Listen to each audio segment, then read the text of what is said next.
فالبین نشانه هاش چی است؟ امروز شاید که انسان آمیخته شده است، شخص رقیه خوان، دعا خوان و فالبین بسیار آگاه فرق نمی کند. فالبین همین است که اول از نام و از نام مادر شخص می پرسد، گاها ندر آمده از نام خود انسان سخن می کند، از کدام مقصد که آمدنش سخن می کند. انسان ها در حیرت می ماند. انسان نباید که اصلا در حیرت ماند، چون که آنها با جنها رفت و آمد عمل می کنند. جنها در همین جا شاید هستند، ما و شما نمی دانیم.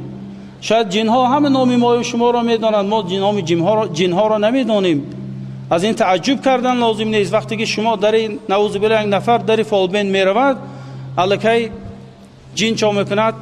رفته خبر می دهد که فلانی آمده است، فلان مقصد کردی، نامش نام پدرش فلانی هست گفته. در این حیرت نماند انسان.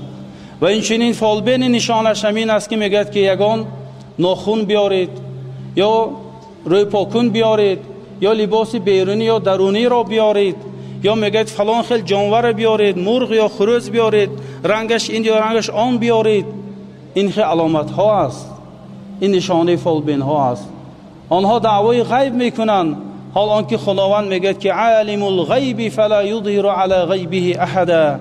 خداوند داننده غیب ها هست، خدا غیب را میداند. الا من ارتضی من رسول، خداوند این غیب را هیچ کس به معلوم نمی کند مگر همون پیغمبری که اگر راضی باشد. مگر برای هم پیغمبر به خاطر همچون معجزه خودش اگر راضیگیش که الله میداده است.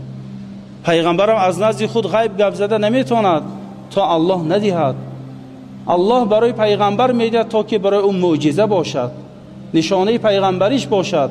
مگر فالبین و سحرگر پیغمبری خدا هست؟ نعوذ بالله. آنها ولی شیطان هستند، برای همین آنها غیب را نمیدانند.